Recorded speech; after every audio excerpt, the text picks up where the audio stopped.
Strada del Mare arriviamo all'aggiudicazione penso nelle prossime settimane, stiamo facendo il controllo di tutte le carte.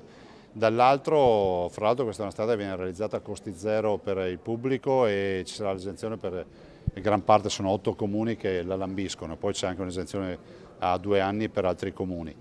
E poi ovviamente c'è il grande nodo di Jesolo, dove comunque ricordo che nelle spiagge venete arrivano 32 milioni di presenze turistiche. Non riusciremo a togliere il traffico al 100%, sicuramente ad alleggerirlo. All'indomani delle polemiche che hanno caratterizzato il ponte del 2 giugno, l'apertura della stagione estiva, che ha ricordato il nodo Treviso Mare è il presidente Zaia, dopo l'assessore De Berti, ieri in diretta su Antenna 3 a dettare i tempi. È conto alla rovescia la via del mare, la superstrada a pagamento, che dopo annose vicissitudini dovrebbe a settimane vedere l'aggiudicazione definitiva al concessionario.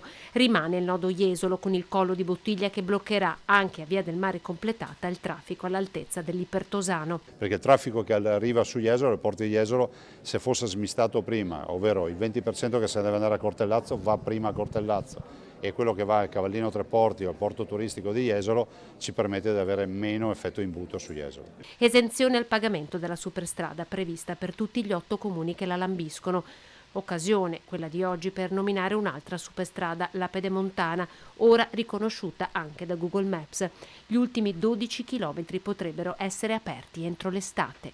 Ci rendiamo conto che quando sarà completata sarà ancora molto più gettonata e molto più segnalata. È comunque un itinerario che permette di risparmiare metà tempo di percorrenza, ridurre i consumi ed avere assolutamente molta più sicurezza stradale.